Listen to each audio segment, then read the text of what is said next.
Welcome to This Explainer. Today, we're unpacking an absolutely fascinating paper by researchers Mariana Macedo, Ronaldo Menezes, and Alessio Cardillo.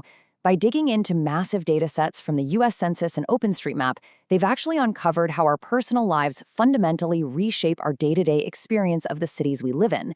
We're going to get a little bit technical today and look at the mathematical insights that honestly might just change how you view your everyday commute.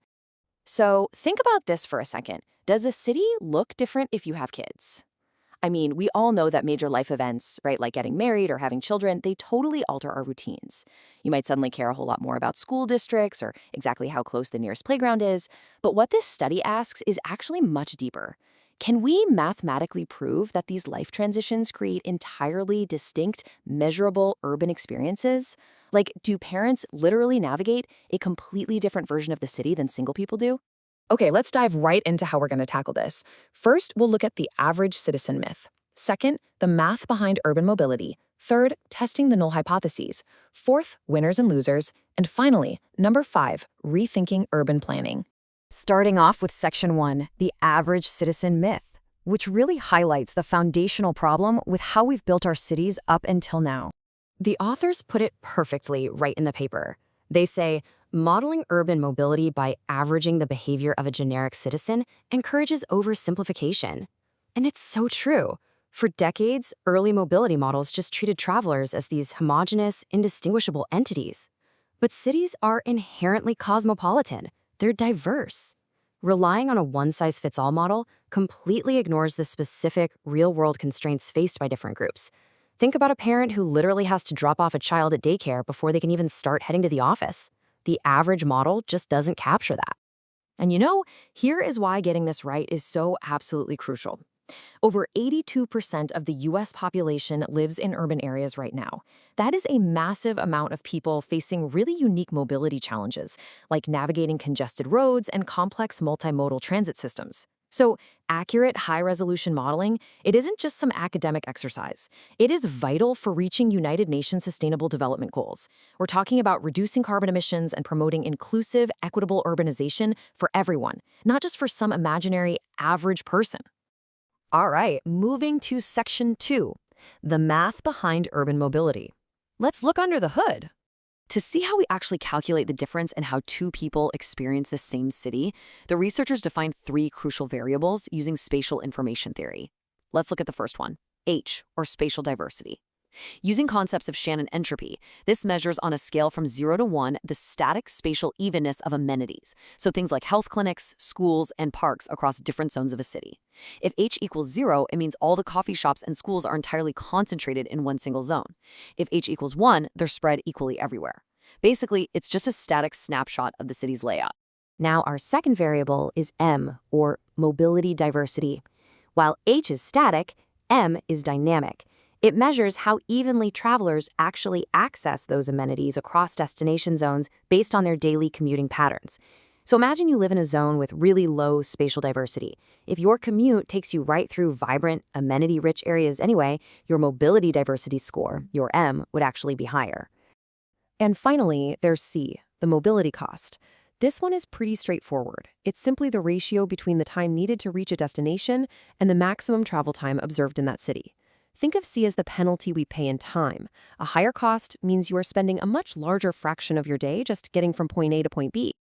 Which brings us to Section 3, testing the null hypotheses. This is where the statistics get really interesting.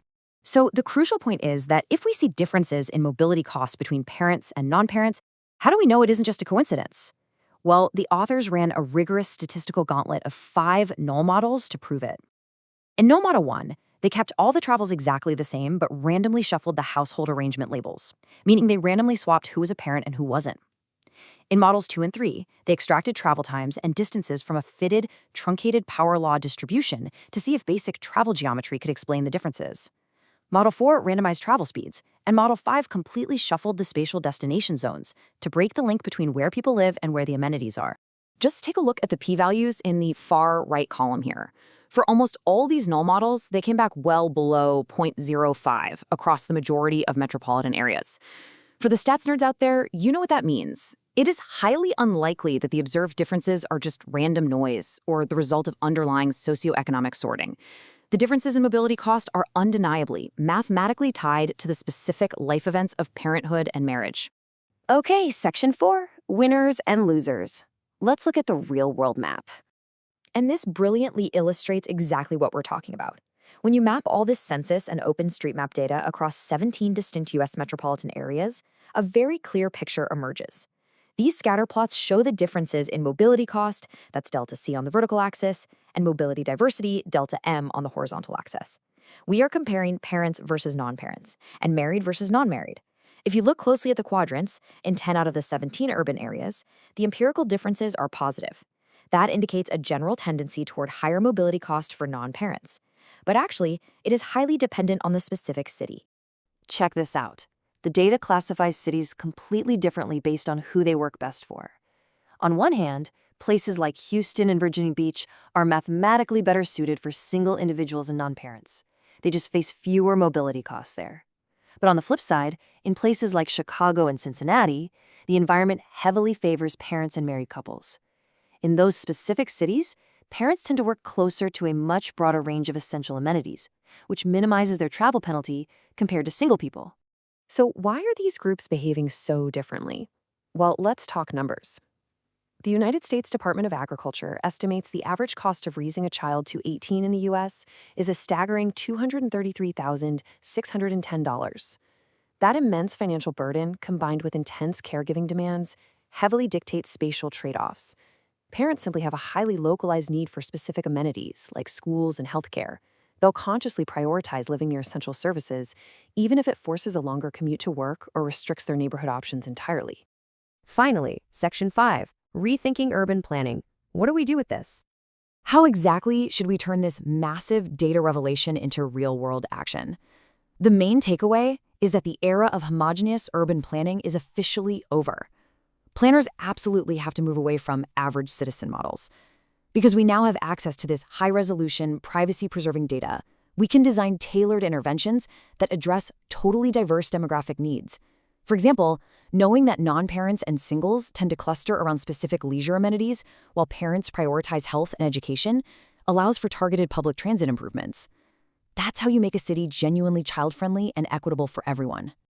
And the study points out something so crucial for today. The concept of a friendly city is becoming highly relevant right now. As remote work expands our relocation possibilities, people just aren't tied to a desk anymore. We have to start asking much harder questions about the environments we actively choose to live in as we transition through life's major milestones.